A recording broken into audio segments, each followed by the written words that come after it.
Caitlin Clark isn't just dominating on the court, she's also showing an MVP mentality that's leaving everyone in awe. Clark twisted her ankle in the last game, and that could have been the end of the line for many rookies. But what did she do? She got up and kept playing like nothing happened. And you know what's even more incredible. What she said after the game will shock you. Yeah, I saw the replay. I look really soft. It wasn't that bad at the but it hurt. That, my friends, is the mentality of an MVP. Clark not only downplayed the injury, but even joked about looking soft in the replay. She didn't even want to go to the locker room. She asked them to tape up her ankle right there and kept playing. And you know what's most impressive? She didn't just stay in the game, she dominated. Clark finished the game with 19 points, 7 rebounds, and 7 assists. And she even tied the record for three-pointers by a rookie in the WNBA with 85 in the season. But it's not just about stats. It's about leadership, resilience, and a fierce determination to win. Clark is elevating the entire Indiana Fever team. With her on the court, the Fever already has 14 wins this season, the most since 2016. Clark isn't just playing well, she's redefining what it means to be a rookie in the WNBA. Now, let's talk about why Caitlin Clark is practically a lock for Rookie of the Year. Folks, it's not an exaggeration to say she's in a league of her own. First, let's look at the numbers. Clark is leading all rookies in points and assists per game. She's not just leading, she's dominating. Clark is averaging 8.3 assists per game. That's not just good for a rookie, it's the best in the entire league. On social media, many are already saying she's an overwhelming favorite for the award. But it's not just the numbers that count, it's the impact Clark is having on the game. She's making plays that veterans with years of experience in the league would be proud of. Check this out. She simply left the defender lost. Not to mention her court vision, her passing ability, her long-range shooting. It's all at an elite level. And you know what's most impressive? The consistency. Many rookies have ups and downs, but Clark maintains a high-level game after game. In the last few games before this ankle injury, she was averaging 25 points, 5 rebounds, and 9 assists. Comparing her to her main competitor, Angel Reese, the difference is clear. While Reese has stood out in rebounds, Clark is impacting the game in multiple and consistent ways. Speaking of Angel Reese, we have to discuss what she announced. While Caitlin Clark is focused on dominating the courts and taking the Indiana Fever to the playoffs, it seems Reese is dividing her attention.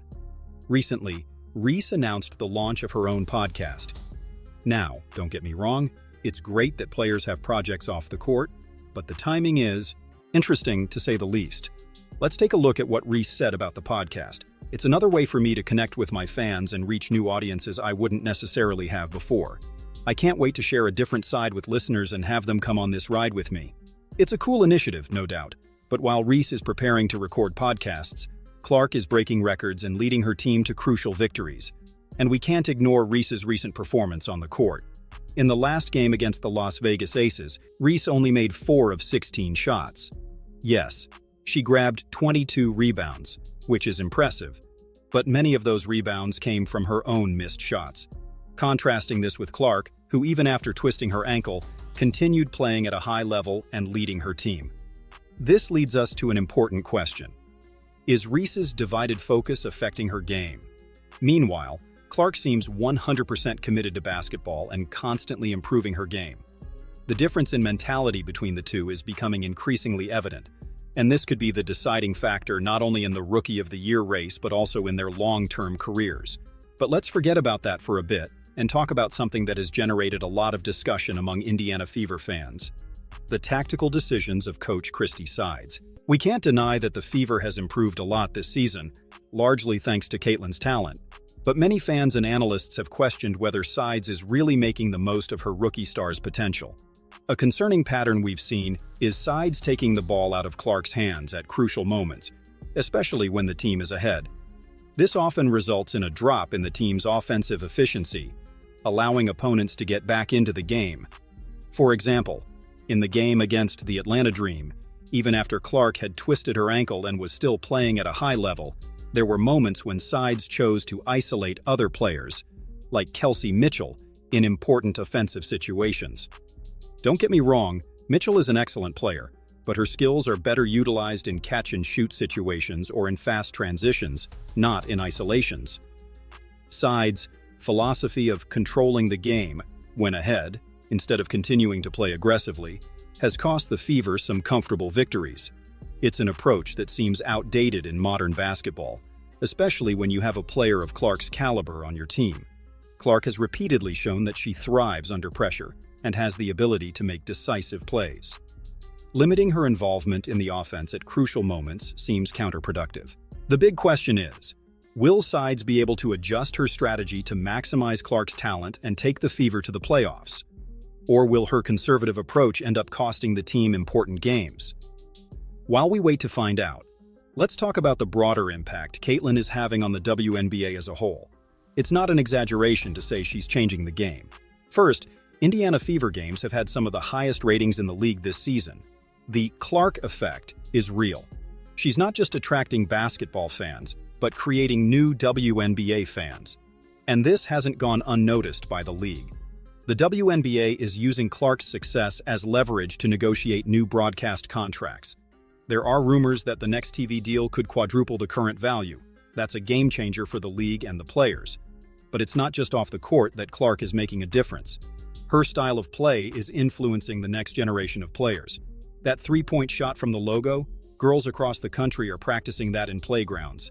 And here's the cherry on top. Clark has just been named WNBA Player of the Week. That's practically unheard of for a rookie, especially so early in the season. And the most exciting part? This is just the beginning of her WNBA career. The stage is set for an epic end to the WNBA season, and Caitlin Clark is at the center of it all. The Indiana Fever is currently in 7th place in the standings, with a 14-16 record. They're right on the edge of the playoff qualification zone. Every game from now on is crucial, and guess what? One of the Fever's upcoming games is against the Chicago Sky, Angel Reese's team. That's right, it's Clark versus Reese, head-to-head, with huge implications for the playoffs and the Rookie of the Year race. But here's the plot twist. Clark had that ankle situation. She says she's fine, but how much will it affect her game? And how will Christy Sides manage her star's minutes in this critical final stretch of the season? On the other side, we have Angel Reese, who's coming off a tough performance against the Las Vegas Aces. She has something to prove, and what better stage to do it than against Caitlin and the Fever? And we can't forget the bigger context. The WNBA is watching this matchup. TV ratings will likely be astronomical. The outcome of this game could have huge implications for the future of the league. We're reaching the climax of one of the most exciting seasons in recent WNBA history. Clark versus Reese, Fever versus Sky, a playoff spot at stake. The Rookie of the Year award practically decided, but still with a minimal chance of a turnaround. All of this against the backdrop of a rapidly growing league. Largely thanks to the impact of rookies like Clark. What do you think will happen?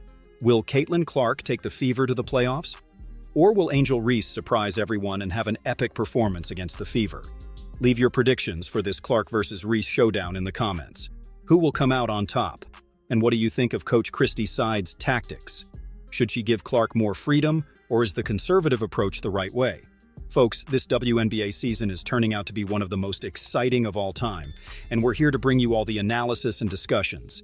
If you haven't subscribed to the channel yet, now's the time. Click the subscribe button and hit the bell to not miss any video about all the WNBA drama. And if you like this video, leave a like. It helps the channel grow a lot and allows us to keep bringing you quality content about women's basketball. Thanks for watching, and see you in the next video.